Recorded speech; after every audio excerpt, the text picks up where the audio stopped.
Internet Explorer 6, especially government websites, job application websites. A lot of these sites wouldn't work unless you spoofed it. And this is obviously a much more high-tech way of trying to accomplish some of the same stuff. I don't want to go back to a time where certain websites will only work if I'm using Internet Explorer 6, because Internet Explorer 6 sucked. It was just a horrible web browser for a number of reasons, but there were websites back in the day. Again, lots of people watching this probably don't remember. This was 21 years ago. A lot of you probably weren't even born 21 years ago, where you needed to open up a certain web browser to open certain websites. And I think people take for granted that we have choice of browsers now. And I think people take for granted that there was a certain level of freedom that we managed to reach.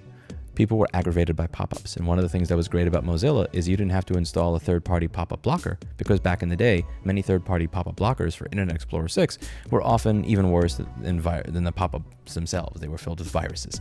You installed Mozilla 1.0.1, and I could block websites from opening pop-ups.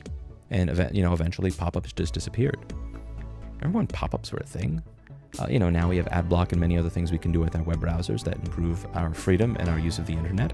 And this is an interesting and more high-tech way of trying to squash that in a way that really sucks. When you go to Hacker News, they really hit the nail on the head way better than I ever could. And admittedly, the people that post on Hacker News tend to be way smarter than I'll ever be.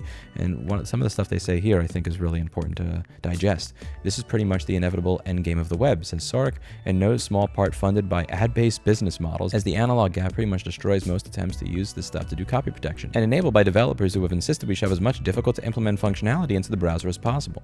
The result, there is now effectively one dominating web browser run by an ad company who nigh unto controls the spec for the web itself, and who is finally putting its foot down to decide that we are all going to be forced to either use lockdown devices or